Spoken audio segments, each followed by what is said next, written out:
Okay, so in this video, I'm going to tell you exactly how to actually get some help from the CFPB in your CFPB complaint. So stay tuned. So when filing a CFPB complaint, the first thing that you're gonna wanna do is make sure that you have a valid complaint, okay? Don't file a CFPB complaint frivolously. A lot of people are not getting the help that they thought that they were going to get through filing it because the CFPB is bogged down. There's still like hundreds of thousands of frivolous complaints out there that they have to kind of sift through. So yours can easily get lost in the sauce when trying to go through all those things. So nowadays, what they're doing is acting as the middleman in a lot of cases. So for instance, if you file a complaint with the CFPB, what they do is send your complaint information over to the credit bureaus, wait for a response, and then send the response back to you. That's just middleman action, right? That's not really helping you out. Or back in the day, you used to get a lot more assistance from the CFPB when you filed your complaints. It felt kind of almost like you had a consumer lawyer helping you, right? So I'll tell you how to kind of get that back. When you file a complaint, make sure that your complaint is not frivolous, number one. Make sure that you've at least disputed with the credit bureaus one time.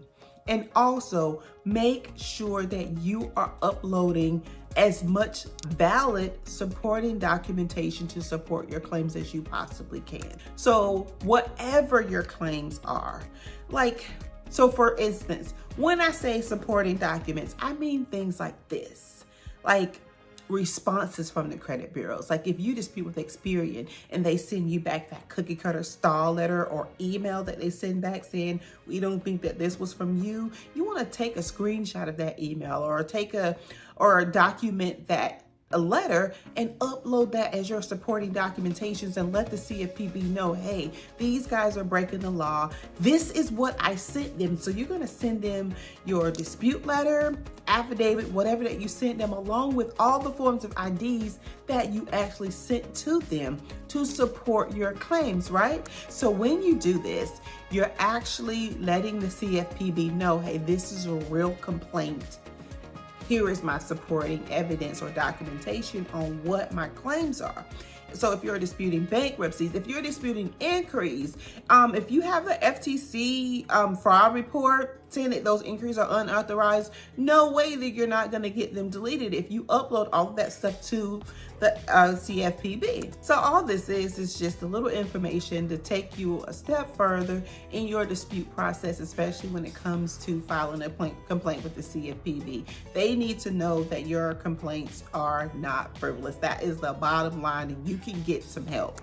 And another thing that you can do that will help you get the results and the help that you want from the CFPB is to give them a call. So what I like to do is 48 hours after I file my complaint, I will give the CFPB a call and, speak with the person who's actually handling my file and let them know what my process has been in the disputing process from point A to point B. Let them know that I've uploaded supporting documentation.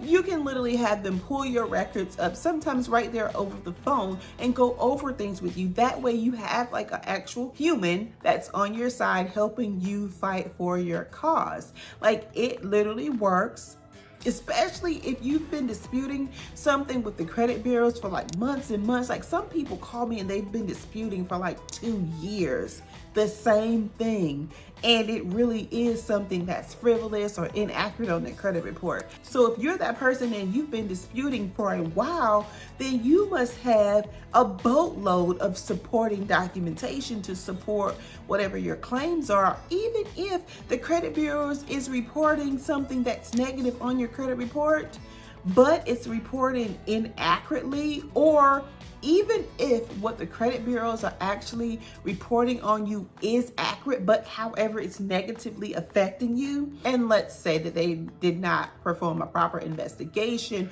or if they went past the legal 45-day time allotment that they have and you have proof of that, you can still get a deletion there. That's a complaint right there with the CFPB. So, don't So don't give up on the CFPB. In cases like this where you're not getting what the responses or the help that you need, you just have to dig your heels in, be persistent, and take it a step further. Think outside the box. Get someone's attention is the most important thing when it comes to the CFPB nowadays. So keep fighting, keep disputing. It's all about strategy and persistence. I literally say this all the time. So I hope this video helped you guys out. Until the next video, we'll talk soon. Bye.